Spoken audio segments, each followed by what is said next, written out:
Assalamualaikum warahmatullahi wabarakatuh. Perkenalkan, kami dari kelompok Perpus Kecil akan mempresentasikan apa yang kami analisis dari algoritma yang kami telah bikin gitu. Sebelumnya perkenalkan diri dulu. Perkenalkan, nama saya Chelsea Zahra Sabila dengan NIM 1030123001144. Perkenalkan, nama saya Latifah Rizky Aunilah dengan NIM 1030123000424. Oke, lanjut aja. Jadi di sini langsung ke deskripsinya. Oke, di sini deskripsi studi kasus permasalahan, itu tuh kita kan tadi mengambil algoritma pengurutan dan pencarian buku. Nah, studi ini membahas proses pengurutan dan pencarian data buku yang mencakup judul, penulis, dan nomor indeks. Jadi untuk pengurutan, kita menggunakan algoritma rekursif yaitu merge sort, dan algoritma iteratifnya yaitu bubble sort, yang dianalisis untuk mengukur efisiensi masing-masing. Sedangkan pada pencarian data, kita menggunakan metode iteratif dan rekursif yang sama-sama menggunakan sequential search untuk membandingkan kinerja kedua pendekatan tersebut. Studi ini bertujuan untuk mengevaluasi kompleksitas waktu dari setiap algoritma yang kita bikin dan merekomendasikan algoritma apa yang paling efisien untuk mengelola data buku. Oke, di studi kasus ini tuh kita lebih memfokuskan ke sorting atau pengurutan bukunya dibandingkan pencarian. Karena untuk pencarian data ini kita hanya penasaran jika kita memakai algoritma yang sama yaitu sequential search, apa yang terjadi jika yang satunya iteratif dan yang satunya lagi itu rekursif. Jadi kita lebih memfokuskan di sortingnya. Untuk sortingnya ini berdasarkan ISBN. Nah, untuk rekursif kita menggunakan algoritma merge sort. Jadi, merge sort ini adalah algoritma pengurutan yang membagi array menjadi dua bagian yang lebih kecil. Lalu, setiap bagian diurutkan secara terpisah menggunakan proses rekursif, di mana algoritma ini memanggil dirinya sendiri untuk mengurutkan bagian-bagian tersebut. Setelah bagian-bagiannya tersebut terurut, mereka digabungkan kembali dalam urutan yang benar. Proses penggabungan dilakukan untuk membandingkan elemen dari masing-masing bagian secara berurutan, sehingga elemen yang lebih kecil nanti berada di depan atau di atas gitu. Karena kompleksitas waktunya O(n) log n, merge sort sangat efisien untuk data berukuran besar dan mampu menangani jumlah data yang besar dengan kinerja yang konsisten. Nah, untuk base case-nya sendiri, ini ada ketika datanya sudah terurut. Untuk worst case-nya, ketika datanya terurut secara descending atau terbalik. Lalu ketika datanya acak itu menjadi average case-nya. Nah, untuk operasi dasarnya sendiri, ini operasi dasarnya ada di book sama dengan merge sort book by ISBN. Nah, ini tuh memanggil fungsi merge sort books by ISBN kan. Nah, di dalam merge sort books by ISBN itu terdapat fungsi merge lagi yang dimana operasi dasarnya itu perbandingan gitu. Nah, selanjutnya.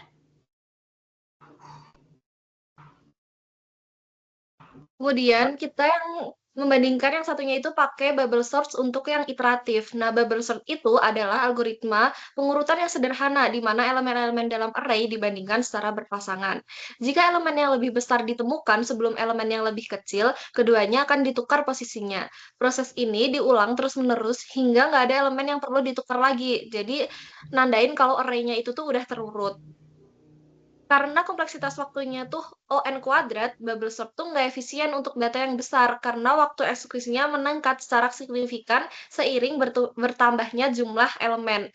Kenapa kayak gitu? Soalnya kalau misal datanya kecil ya, misal kayak satu, dua itu kan misal satu kuadrat satu, dua kuadrat empat, tiga kuadrat sembilan.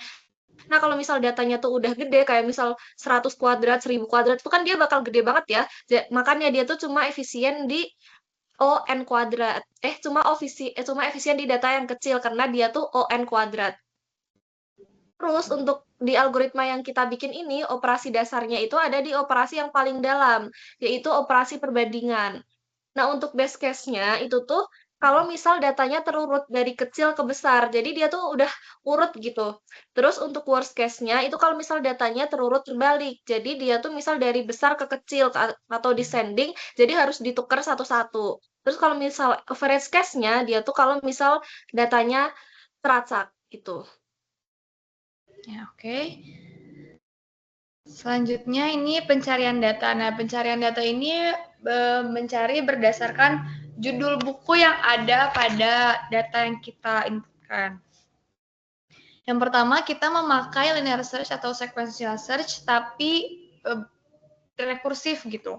Jadi linear search ini adalah metode pencarian yang memeriksa elemen array satu persatu secara berurutan. Dalam pendekatan rekursif, fungsi akan memanggil dirinya sendiri untuk memeriksa elemen berikutnya. Proses ini akan berlanjut hingga elemen yang dicari ditemukan atau semua elemen telah diperiksa. Dengan kompleksitas waktu ON, metode ini cocok untuk pencarian sederhana pada data berukuran kecil hingga sedang. Namun, semakin besar data, semakin lama proses pencariannya karena fungsi terus dipanggil berulang kali.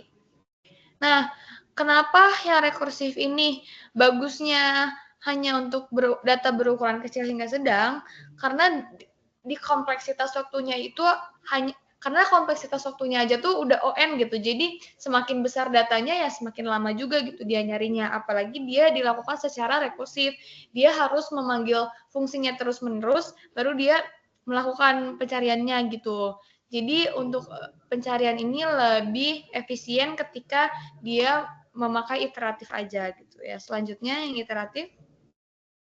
Nah, seperti yang disebutkan oleh rekan saya tadi, buat yang linear search, yang satunya kita bandingkan pakai iteratif. Jadi linear search dengan pendekatan iteratif itu tuh memeriksa elemen-elemen dalam array secara berurutan menggunakan loop. Jadi setiap elemen itu diperiksa satu persatu hingga elemen yang dicari ditemukan atau seluruh elemen telah diperiksa. Jadi itu tuh sebenarnya sama kayak pendekatan rekursif. Kompleksitas waktunya juga sama, yaitu ON. Tetapi proses pencariannya lebih cepat karena tidak melibatkan pemanggilan fungsinya berulang kali, nggak kayak rekursif gitu. Jadi di iteratif ini tuh dia tuh lebih lebih cepat sedikit. Jadi kayak dia lebih efisien dibandingkan yang rekursif. Nah, untuk grafiknya sendiri tuh bentuknya kayak gini. Untuk sorting yang iteratif, karena dia tadi bubble sort itu kompleksitasnya n kuadrat, jadi otomatis dia paling tinggi gitu, paling lama. Nah, untuk yang rekursif sendiri, tadi kita pakai pakai yang merge sort, yaitu kompleksitasnya on log n, jadi dia lebih rendah. Nah, untuk searching sendiri, kenapa dia bisa rata kayak gini? Karena kita memakai algoritma yang sama, yaitu sequential search. Otomatis dia sebenarnya kalau misalnya di demoin nanti itu tuh bakal kelihatan perbedaannya tuh berapa gitu. Tapi kalau misalnya karena bentuknya ini apa sih grafik batan kayak gini, jadi nggak terlalu kelihatan gitu perbedaannya di mana. Ya secara mereka menggunakan algoritma yang sama gitu. Ya langsung aja ke demonya. Kalau misalnya yang history ini 0,19999. Yang rekursifnya 0,4 tuh. Jadi yang rekursifnya bisa lebih efisien tidak lebih efisien dibandingkan yang iteratif gitu. Lalu sekarang urutkan ya. Oh ya, BTW ini udah kelihatan ya ini yang di history semua, terus ditemukan 22 buku. Lalu kita urutkan secara iteratif. Nah, ini 17. Ini running time-nya sebesar ini untuk yang iteratif. Yang bubble sort, kemudian ini yang rekursif bisa lebih cepat yaitu 1,4 gitu. Nah, ini mengurutkan. Nah, ini kenapa di sini 500? Ini kan ON kuadrat ya, yang bubble sort ON kuadrat, lalu yang merge sort N log N, lalu yang linear itu ON. Karena kami menginputkan datanya itu sebanyak 500 gitu. Jadi ininya mengikuti dari data yang kami inputkan. Nah, itu untuk demonya. Lalu selanjutnya ke kesimpulan.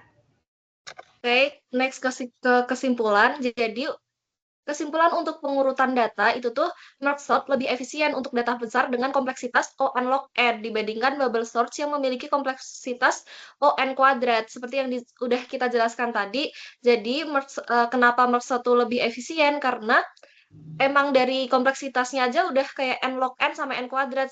Buat n kuadrat kalau misal datanya gede, dia bakal meningkat drastis berbeda dengan yang n log n. Jadi, merge sort itu lebih direkomendasikan karena memiliki kompleksitas waktu yang lebih rendah dan efisien untuk data besar. Kemudian, ada kesimpulan untuk pencarian data, itu tuh linear search dengan iteratif itu tuh lebih unggul karena kompleksitas waktunya lebih rendah sedikit dibandingkan pendekatan rekursif.